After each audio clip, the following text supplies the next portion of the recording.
So wala namang mandurukot dito katulad sa London, snatchers. Wala naman. Wala, no? Paano?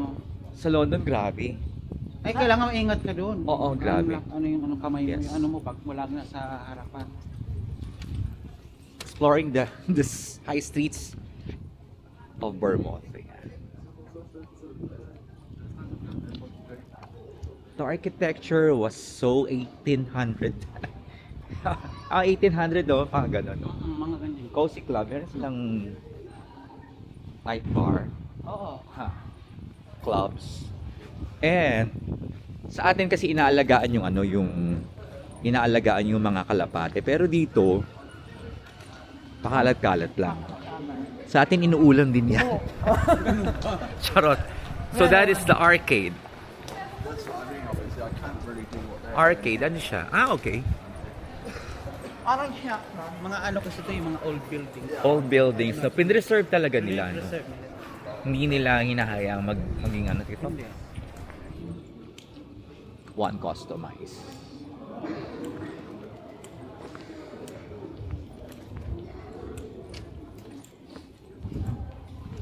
So all in all, around 5,000 Filipinos are living here in Bournemouth.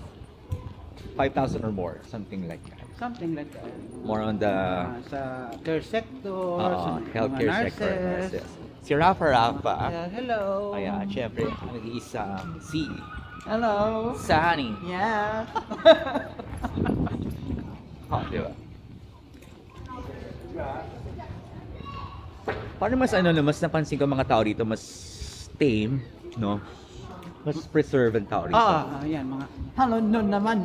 Oo, sa London, Kasi, let's say, parang probinsya, di ba? county na. County. They're so very modest, they're so very magalang. Pero marami naman, konti lang naman ng bad sa London. And ano yun? Ayan, yung simbahan ng Katoliko doon. Oh, yung Let's go inside. Gusto ka dumaan? Gusto nyo sa magsimba. Magdasal lang siya ng konti. Bago gumawa ng kasalanan. Charot! Hindi, magpasalamat din sa Panginoon na Yes. karating ng ligtas. Tempsons. Ang ibon na yan ay isang Seagull. Ang pangalan niya ay Steven Seagull. Hi.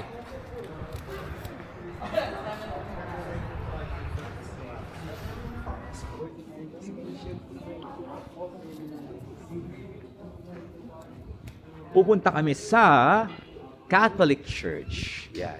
So papasalamat ako sa poong may likha, sa poong may kapal. Dahil nakarating tayo ng matiwasay. At siya ang gumawa ng blessing na to. Araw-araw biyaya.